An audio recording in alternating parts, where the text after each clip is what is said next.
урматтуу депутаттар, Алмаз Акунжанович, мен сизге кайрылуу боюнча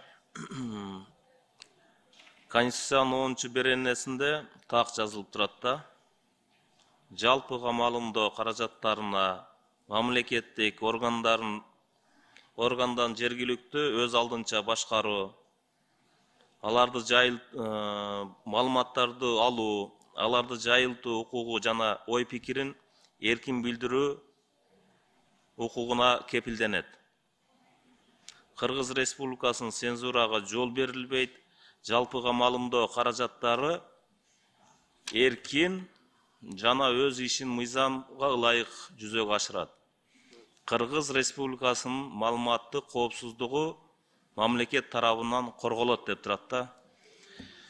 Бул беренени мен айтып аткан себеби, Алмаз Акунжанович, буну бүгүн бир жакшы жумушту алып барсаңыздар деген да. Мына Атай, Ерлан деген жигиттер, булар өз пикирин, өз оюн айтканга укуктуу деп Конституцияда жазылып турат да. Бүгүнкү күнү эч кандай бир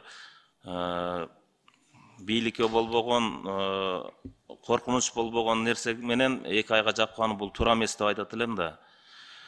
Алмаз Акунжанов ошондой эле жалпыга маалымдоо бүгүнкү күнү көптөгөн сайттарга, көптөгөн журналистика тараптарга басым болуп атат. Конституция менен иштебей атабыз. Конституцияга карама каршы келип атат.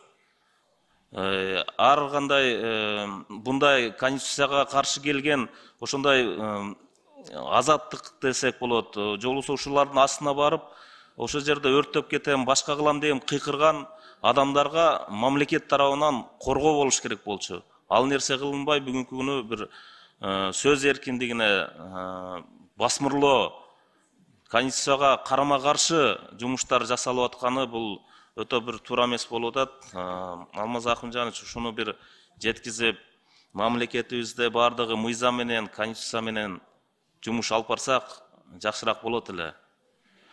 Ошону жалпы кармалган адамдар, ой пикирин айткан адамдар боюнча дагы бир туура бир чечимге келесиздер деген ойдомун. Рахмат.